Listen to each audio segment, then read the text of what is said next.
Thank you, Daniel Valander. Well, we'll keep the energy going and go straight through to your next in the middle half before we take another break. And ladies and gentlemen, he's still bald, he's just wearing a hat. It doesn't cover it up, but there we go. Ladies and gentlemen, Carl Richard.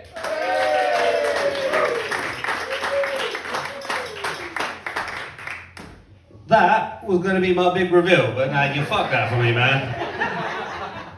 How you guys doing? You alright? Yeah. Good. So, we got any parents in? Yeah. It should be at home, really, but don't worry about it. So, my girlfriend wants to have a kid with me. It's not that I don't want to have a kid, it's just how do you know what you want out of life? Right? One day I want to have a child, next day I want to travel the world. How do you combine those things? So I googled it, and now I'm on a watch list for child trafficking.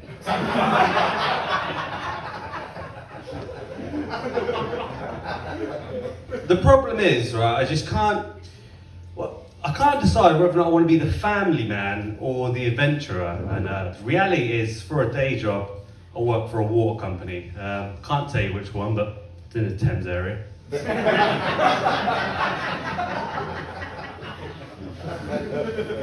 I suppose I should consider myself lucky because I'm in a loving, honest relationship. You know, we have little pet names for each other, but they're honest pet names. So I'm overwhelmed, she's insecure.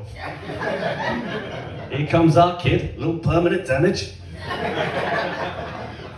We have a good relationship though. We're like a foodie couple. Our relationship is essentially I love you, you love me. Now let's get fat so we can't run away from each other. The real problem is, I just can't imagine having sex for the sole purpose of making a baby. Because sex between two human beings is disgusting, as opposed to sex between animals, which is je ne sais quoi, you know. But do you know what I mean? Sex between humans is sort of, and like a baby is kind of, oh, it's a baby, it's the most beautiful thing. But to get that, you've got to go, so it's sort of like, it's like the filthiest shit we do produces the most innocent thing we have. And that kind of blows my mind a bit. I kind of think, when we're making this baby, we've got to ask ourselves some questions. I think things get a bit confusing in the bedroom. Like, when we're making this baby, do we still do the choking thing? Like, make a baby, make a fucking baby! Make a baby! Some of you look concerned. Don't be concerned, the person in that sketch being choked and spanked is me! Don't get my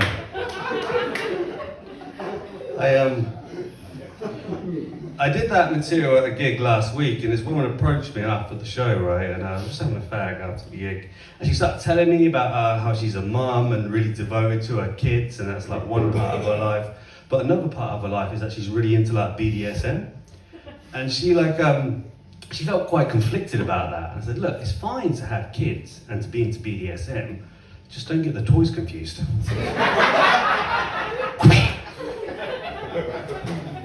My mum's quite an interesting woman, right? She's a born-again Christian, she loves Jesus, but she's also what my friends in secondary school used to refer to as a MILF.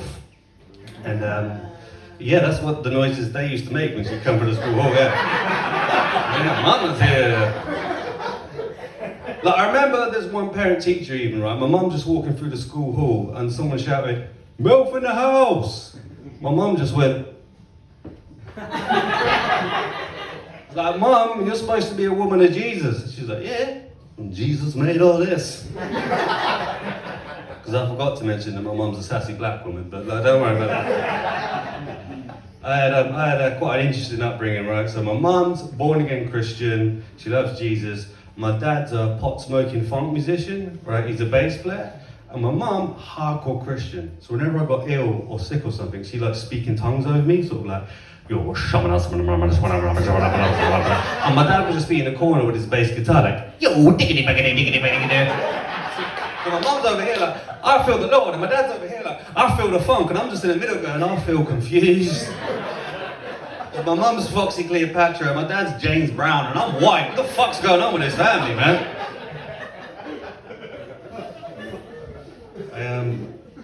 I recently just turned 31. which is an interesting birthday because it's like the difference between your 31st and your 30th is nothing apart from your friends and family just don't give a shit. That's what it is, right? Me and the missus, we went down to Brighton because it's a fun place, and we went to a gay bar because we're in Rome and all that. Now I don't know about you guys, but as a straight man, I've always just sort of assumed that gay men think I'm hot.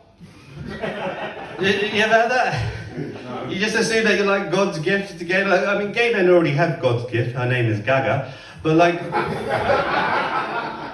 just assumed that when I entered this gay bar, like, I'd be batting them off. Do you know what I mean? Like, no, I'm with the missus. No, I'm straight. Yes, it is a lovely beard. Get off. But no one cared, man. I was completely ignored, and no one batted an eyelid. Do you know what it reminded me of? Being in a gay bar reminded me of being in a straight bar. It's exactly the same. No one gives a shit if I'm there either. I went to a sex shop in Brighton, and I felt really uncomfortable. I've been in sex shops before, I don't know why this time I felt so uncomfortable. My girlfriend wasn't uncomfortable. She's walking around, looking at things, picking them up, looking at things, looking at me, looking at things, looking at me. Thinking, there's a discrepancy going on here. I couldn't work out why I felt so uncomfortable. And then I caught myself in the mirror. I was wearing a raincoat. Pervious of all the coats, isn't it? Because the raincoat has got connotations of being a flasher. But could you think of a less effective place to get your knob out than a Brighton sex shop? There's only one thing anyone's going to say to you if you've got your cock out in a Brighton sex shop. Excuse me, do you work here?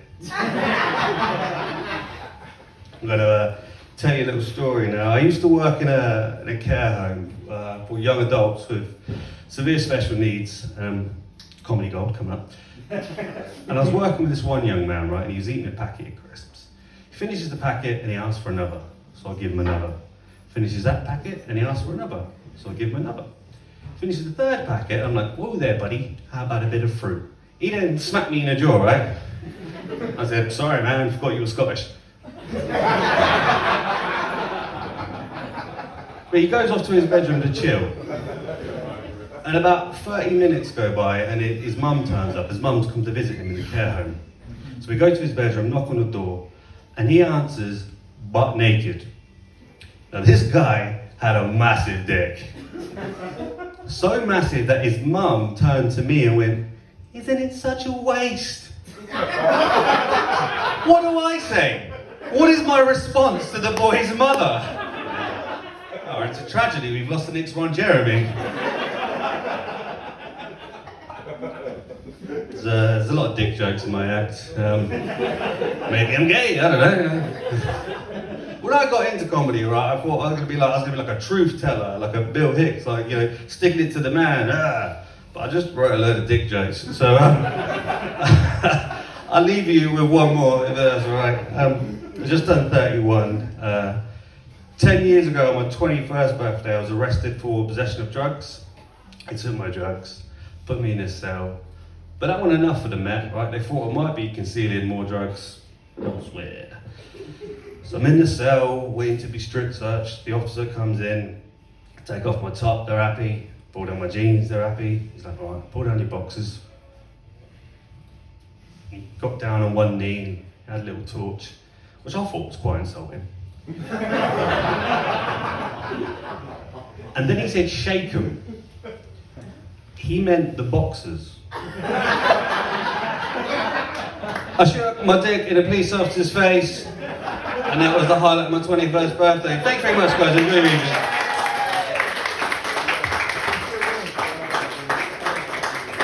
Carl Richard, everybody, and Daniel Vallander in the second half there. Carl is going to take me back to the care home later on. Ladies, if you want to see it.